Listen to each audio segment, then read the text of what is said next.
Bonjour à toutes et à tous et bienvenue sur le podcast de la Passerelle.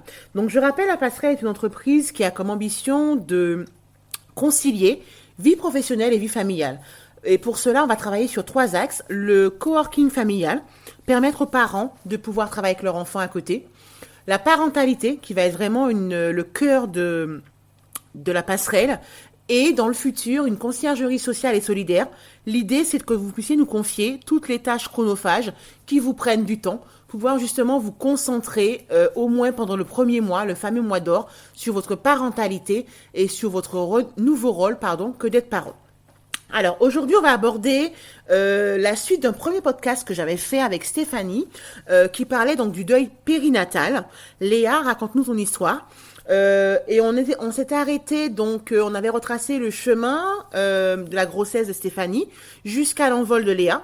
Et aujourd'hui, avec Stéphanie, on va essayer de balayer l'après. Mais j'ai envie de dire, en abordant des sujets dont on ne parle pas forcément souvent, qui seront d'ordre administratif, qui vont être d'ordre médicaux, parce qu'il y a quand même un suivi, parce qu'il y a quand même une grossesse qui a été portée. Donc le corps a ses mémoires, il va falloir aussi effectivement traiter cela.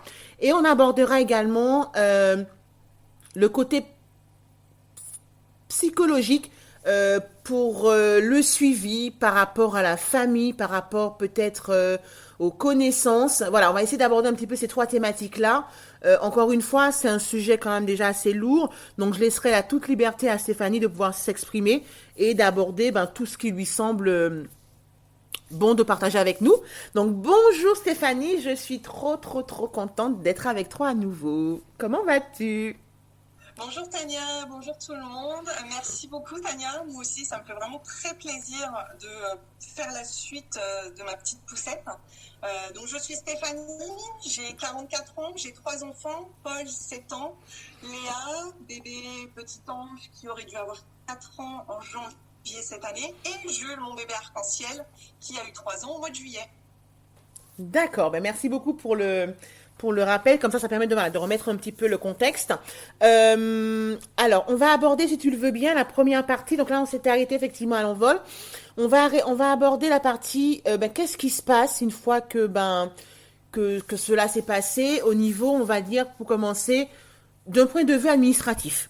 Concrètement, qu'est-ce qui s'est passé? Qu'est-ce que tu as vécu? Qu'est-ce que vous avez vécu? Quelles sont les choses que tu as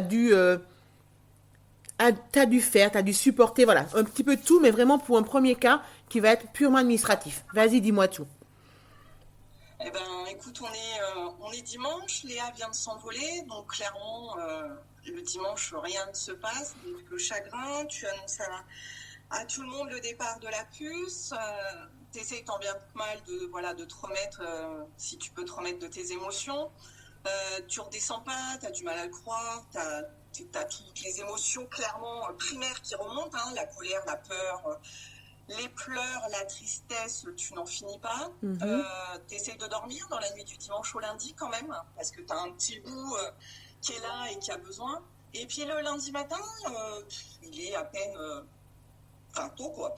Et tu as un gentil coup de fil pour te dire qu'il faut que tu trouves rapidement une solution, parce que Léa est en chambre mortuaire à l'hôpital et que les chambres mortuaires ne sont pas, entre guillemets, faites pour être conservées trop longtemps au niveau des corps. Donc tu sais pas trop, hein, t'as pas encore, c'est pas dans la notice d'une maman ou d'un papa de savoir ce que tu dois faire dans ces cas-là. Donc tu pousses la porte des premiers ponts funèbres que tu trouves et puis tu t'écroules devant la dame. Et puis c'est très morbide, hein, ce qui va se passer, mais t'as pas le choix. Tu dois choisir une cérémonie, tu dois choisir un cercueil, tu dois choisir ce que tu dois faire. Sauf que 2 jours avant, tu étais avec ta fille qui souriait, qui t'était, qui vivait dans tes bras. C'est lourd à porter parce que t'es pas prêt, clairement. Et donc, tu fais ça tranquillement. Tu essaies de faire ça le plus rapidement possible. Tu tombes sur des gens hyper compréhensifs. Enfin, voilà, je l'ai dit dans le premier podcast, on a été hyper entourés à l'hôpital. On peut se dire que les pompes funèbres qu'on a rencontrés avec mon chéri ont été hyper bienveillants. Clairement, ils nous ont entourés du début à la fin. Ils ont bien respecté tout ce nous on voulait. Donc on a choisi une cérémonie non religieuse. On a choisi de faire incinérer Léa. D'accord. Donc on a choisi une petite cérémonie ouverte à tous parce que clairement Léa, elle a manqué et elle manque à plein de monde. Et je n'ai pas le monopole de la tristesse et du chagrin parce que oui, j'ai porté Léa, oui, je suis sa maman, mais Léa, elle manque à son grand frère, Léa, elle manque à son papa, Léa, elle manque à ses grands-mères, à son grand-père, elle manque à ses tatas, elle manque à ses tontons, elle manque à tous les gens qui ont eu la chance de la rencontrer. Et c'était important que ces gens soient là parce qu'on se sent moins seul et parce que justement, on n'est pas seul. À aucun moment, j'ai été triste, j'ai pleuré la nuit, j'ai très peu dormi, mais je me suis jamais sentie seule. Je savais qu'à n'importe quel moment, si j'avais le courage de le faire, parce que moi aussi, il fallait que j'ai le courage, je pouvais sonner, téléphoner à quelqu'un pour discuter. Donc à ce niveau-là, la cérémonie pour nous était ouverte à tous. Donc tu fais la cérémonie. Qui dit cérémonie dit tout le protocole administratif qui va avec. Parce que Léa a été notée sur le livret de famille comme un enfant à part entière. Ce qui veut dire qu'il faut remettre le livret de famille en mairie pour refaire l'annonce du décès, donc paperasse. Donc malgré tout, après l'envol de Léa, tu sais, je le sais maintenant, je ne le savais pas au départ, que tous les pas pour avancer vers une espèce de guérison sont réduits à néant parce que tu as la paperasse qui suit derrière. D'accord. Je sais qu'on est obligé de le faire. Ça ne se fera pas tout seul, mais t'essayes de t'en sortir, t'essayes de trouver l'énergie, mais t'es rattrapé parce qu'il faut que t'ailles chercher ton livret de famille et puis que quand on te le rend, la dame, elle a vu ce qui est écrit et que tu vois à sa tête qu'elle a compris. Du coup, ça reste assez compliqué à vivre. Ouais. Les suivis médicaux, n'en parlons pas. J'ai eu... après tout accouchement, une visite obligatoire chez notre charmant gynécologue, qui est obligatoire dans le processus classique d'une grossesse, sauf que dans le processus classique d'une grossesse, pas ton bébé, quoi. Et que moi, je suis arrivée voir mon gynécologue, qui est un gynécologue qui est en cabinet privé, et qui n'était pas du tout au courant de la situation. D'accord. Donc, je suis arrivée, il était enjoué, il m'a demandé comment ça s'est passé et j'ai complètement craqué parce qu'il n'y avait eu aucune communication entre le gynécologue, les médecins, l'hôpital, les divers hôpitaux, les différents services médicaux qui géraient la situation n'ont pas eu de communication entre eux. Ça a été à moi, la maman, d'expliquer à mon gynécologue que ma fille était décédée, que ma fille s'était envolée et c'était oui assez compliqué. D'accord, parce qu'en fait il t'a accueilli comme une maman ayant donné naissance et ayant son enfant avec elle en fait. Exactement. La première question c'est comment va la puce, est-ce qu'elle est pourquoi tu l'as pas amenée? D'accord, ouais. Donc là oui même si tu avais fait des petits pas pour aller mieux, tu redescends, tu reprends encore une claque. Qui ressemble plus à un tsunami qu'à une claque, faut pas se cacher. Après qu'on s'en sort, j'en suis ressortie fort parce que j'ai craqué mais je me suis pas effondrée, c'est-à-dire que je n'ai pas fini en larmes. J'ai réussi à expliquer clairement ce qui s'était passé sans rentrer dans un chagrin ingérable. D'accord. Okay. Donc j'étais plutôt très fière de moi à ce moment-là. Voilà, je faisais des petites victoires pour m'aider à progresser. S'en est suivi, comme après tout accouchement, la rééducation du périnée, mesdames. Et voilà, vous connaissez tous l'importance de la rééducation du périnée. Et la sage-femme, par contre, elle m'avait suivie à la maison et il m'avait suivie après le décès de Léa parce que comme j'allaitais Léa, j'avais pris rendez-vous avec elle au moment de l'hospitalisation pour arrêter mes montées de lait. Mhm. Donc j'avais été demander conseil à ma sage-femme et on en avait profité pour faire un cours avec une petite méditation, et c'est avec elle que j'en avais vraiment beaucoup parlé et qui m'avait à cette époque-là vraiment fait beaucoup de bien. Mhm. Donc au moment de ma rééducation du périnée, elle était déjà au courant de mon processus de guérison. Et voilà, et du coup j'ai accueilli ces séances pas comme un frein. D'accord. Parce que je savais que j'allais dans un environnement bienveillant. Oui. Voilà, c'était quelqu'un qui était à l'écoute, qui connaissait mon parcours, qui connaissait ce qui s'était passé, Mhm. et qui, du coup, a été d'une gentillesse extrême, et qui, voilà, a toujours eu un mot pour savoir si j'allais bien, et être vraiment à l'écoute de mes besoins et de mes ressentis. D'accord, ok. Parce que, enfin, c'est bien que tu insistes sur ce point-là. Effectivement, il y a eu l'envol de Léa, mais comme tu dis, ben, ton corps, il a enfanté.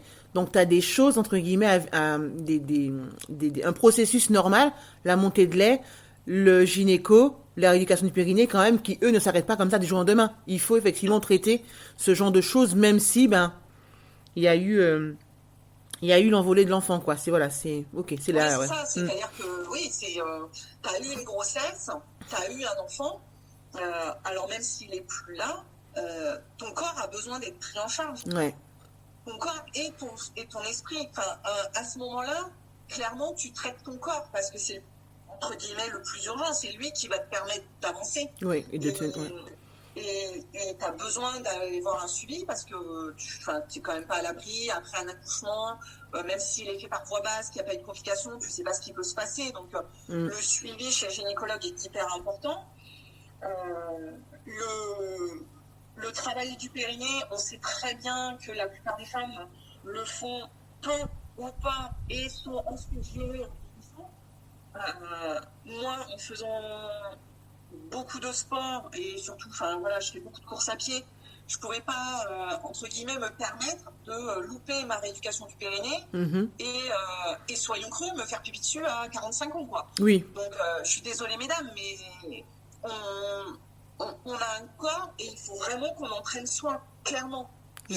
Je venais de perdre ma fille, il était hors de question pour moi de ne pas prendre soin de mon corps et de ne pas prendre soin de moi pour les autres, en tout cas. Ouais, ouais. Et pour moi. D'accord. Ok. Hormis ce que tu as abordé du point de vue médical, est-ce que, donc, qui est, entre guillemets, similaire lorsque l'enfant est encore présent, est-ce qu'il y a des choses particulières au niveau médical ou... Ouais, médical d'abord, qui ont été faites en plus parce que, justement, Léa s'est envolée ou pas, ou est-ce que non? Ça reste similaire avec l'absence de l'enfant? Non, pas du tout. Il y a eu, à ce moment-là, un suivi classique, Mhm. post-grossesse, donc contraception, pas contraception, les questions classiques. Un frottis de contrôle a été fait, mais voilà, dans la lignée de ce qui est fait après. Ouais. Ma sage-femme a commencé tout doucement à m'orienter pour que je puisse parler avec quelqu'un. Mhm. Voilà, D'accord. ça a vraiment été les premières questions, c'est plutôt que de savoir comment allait mon corps, elle a voulu savoir comment moi j'allais. D'accord. Donc, c'est là où entre guillemets, on va aborder maintenant le processus, on va dire, de l'accompagnement psychologique.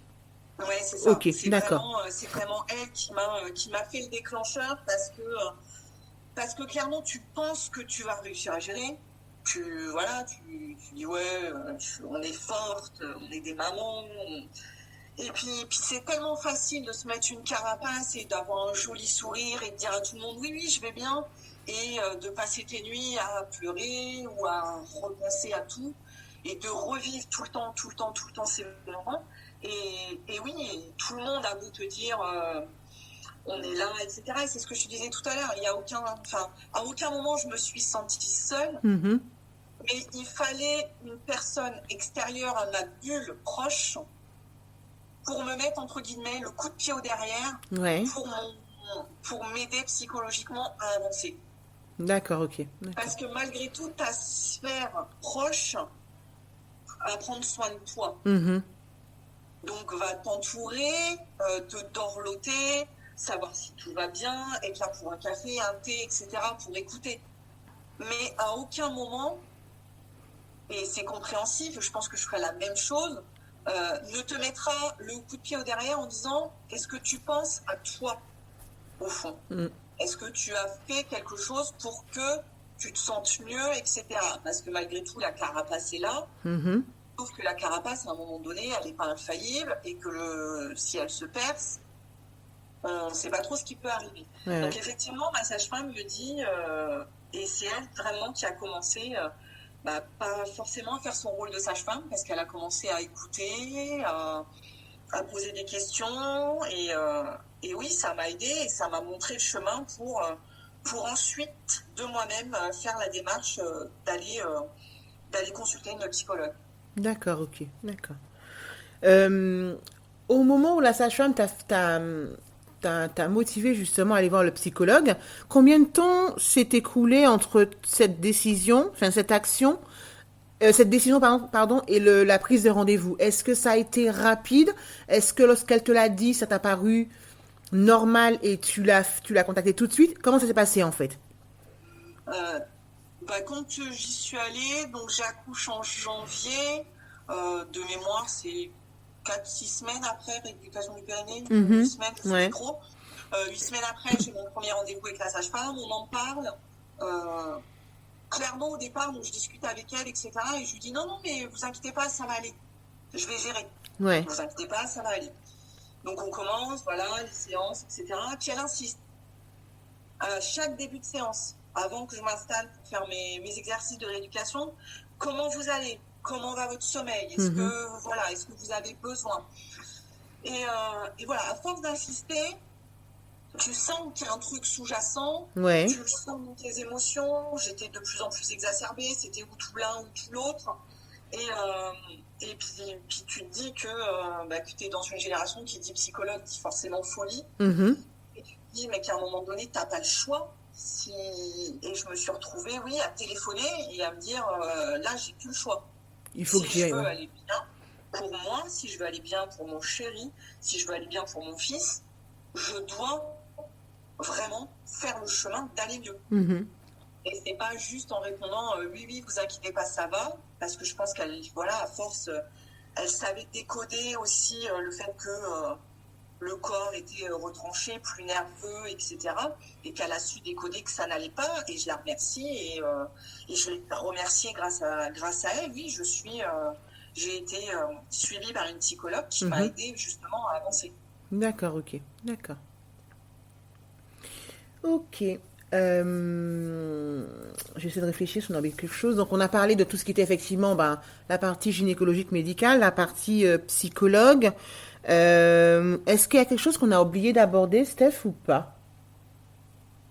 Ou que tu as envie de partager? Non, sur cette période-là, qu'est-ce que je pourrais dire? Alors, je vais me répéter beaucoup, mais que même si certaines mamans qui sont dans mon cas ou qui ont été dans mon cas l'écoutent, à aucun moment, moi clairement, à aucun moment je me suis sentie seule. Alors si, la nuit, quand tout le monde le masque, t'as les larmes qui coulent, qu'à un moment donné, j'ai toujours en tête que les larmes sont toxiques et qu'il faut qu'elles sortent. C'est comme les mots. Si tu les gardes en toi, ils sont toxiques et ils te rongent de l'intérieur. Donc il faut libérer, il faut lâcher. Si on doit pleurer, c'est que ça doit sortir. Et je me souviens de ma première consultation chez la psychologue où clairement je n'ai fait que pleurer. Voilà, elle m'a demandé elle s'est assise, m'a demandé pourquoi j'étais là. Et la seule question ça va. Et je me suis écroulée. J'ai pleuré pendant 40 minutes sans m'arrêter. Parce qu'elle était étrangère, parce qu'elle faisait pas partie de ma sphère privée, et que du coup, j'ai réellement pu être moi. Sans filtre, sans barrière, Ouais, c'est ça, parce que tu développes aussi un sentiment de protection, parce que tu sais, toi, la perte qu'engendre, moi je sais que Léa me manque, mais énormément, et encore maintenant, et elle me manquera toujours.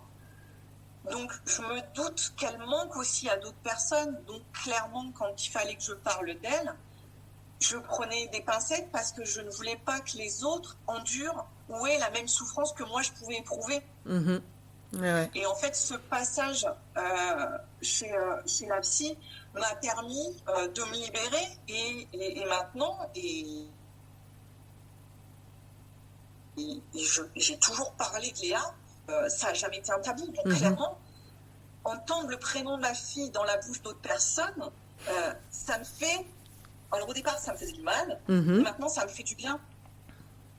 D'accord. Ça me fait du bien parce qu'elle a existé, parce qu'elle a été là, même si c'est pas longtemps, et parce qu'elle a touché plein de gens, malgré tout. Et que grâce à toi, si on peut aider des mamans à aller, entre guillemets, un peu mieux, ou à trouver leur propre chemin et leur propre voie pour aller mieux, et ben la puce, elle aura aussi, elle a un peu servi à ça, et c'est joli, Ben oui, quelque part. ouais, exactement. Non, mais je suis tout à fait d'accord parce que j'ai eu la chance de connaître Léa, donc voilà, et je rebondis sur un point que tu as abordé, mais que tu as bien développé aussi, c'est par rapport à l'entourage. Euh, Soyons honnêtes, hein, parce qu'on a dit pas de tabou, on a peur d'en parler parce qu'on se dit qu'on va faire du mal en fait à ceux qu'on aime. Et c'est en fait, c'est avec le recul et avec ben, justement les podcasts que je me suis rendu compte que ben j'avais aussi le droit d'en parler, même si ce n'était pas ma fille, même si voilà, je veux dire, je suis même pas sa tante, hein, j'ai envie de dire. Et ça fait du bien de se dire, je pense avec le recul aussi, je parle plutôt aux tatas, aux tontons, aux amis, aux copines, voilà. Ça vous fera du bien, je pense, de vous dire, ben j'ai le droit d'en parler, et si j'en parle, ben ça sera pas mal vu, au contraire. Et moi, pour l'avoir vécu de l'autre côté, j'avais cette retenue qui m'a empêché en fait d'en parler bien, enfin aussi souvent que je voulais parce que j'avais peur de voilà de remuer le couteau dans la plaie, de faire du mal alors qu'en fait je pouvais faire du bien. Mais bon, ça on l'apprend et le but c'est vraiment que les personnes qui justement entourent les familles ben soient conscientes de cela et se disent ben j'ai le droit aussi de prononcer son nom, j'ai le droit de parler d'elle et ce ne sera pas forcément mal vu. Encore une fois, ça reste propre à chaque famille, on est d'accord. Mais voilà, en tant qu'extérieur, ne vous mettez pas la barrière. Voilà, si j'avais un petit message à passer. Si vous avez envie, vous formulez. Ben dans le qu'est-ce qui va se passer, on vous dira, ben écoute, j'ai pas envie d'en parler. Et si jamais elle vous dit, ben ça tombe bien, je voulais en parler, ben on aura tout gagné. Nous, voilà. Donc je me dis, voilà, c'était moi d'un point de vue un peu externe, c'était ça. On va arriver pratiquement à la fin du podcast. On a essayé de synthétiser, de balayer un petit peu, voilà, la partie de l'envol jusqu'aux différents suivis ben, malheureusement, entre guillemets, obligatoires qui parfois peuvent faire, comme dit Stéphanie, retomber un petit peu, alors qu'on était un petit peu en haut de la pente. Mais c'était important de dire voilà les choses un petit peu concrètement. Si ça te convient, Steph, la prochaine fois, le dernier podcast qu'on fera, ce sera ben qu'est-ce qui se passe après. Est-ce que ça se passe bien? Est-ce que ça se passe mal? Et on parlera du bébé arc-en-ciel. Donc pour celles et ceux qui ne savent pas ce que c'est, le bébé arc-en-ciel est un enfant qui arrive après la perte d'un précédent bébé. Donc voilà, donc vous voyez bien l'image de l'arc-en-ciel, voilà, après la pluie, le beau temps et l'arc-en-ciel. Donc on parlera du bébé arc-en-ciel. Dans le troisième podcast, je voulais, ben, au nom de Raymond, de tout le monde, voilà, de te remercier, Steph, d'avoir pris encore le temps une fois d'aborder ce sujet. Je vais arrêter de dire ce sujet sensible parce qu'en fait, oui, il l'est, mais c'est un sujet dont il faut parler justement et on est là toutes les deux pour ça. Donc voilà, c'est un sujet lourd effectivement, mais c'est un sujet comme un autre entre guillemets, sans vouloir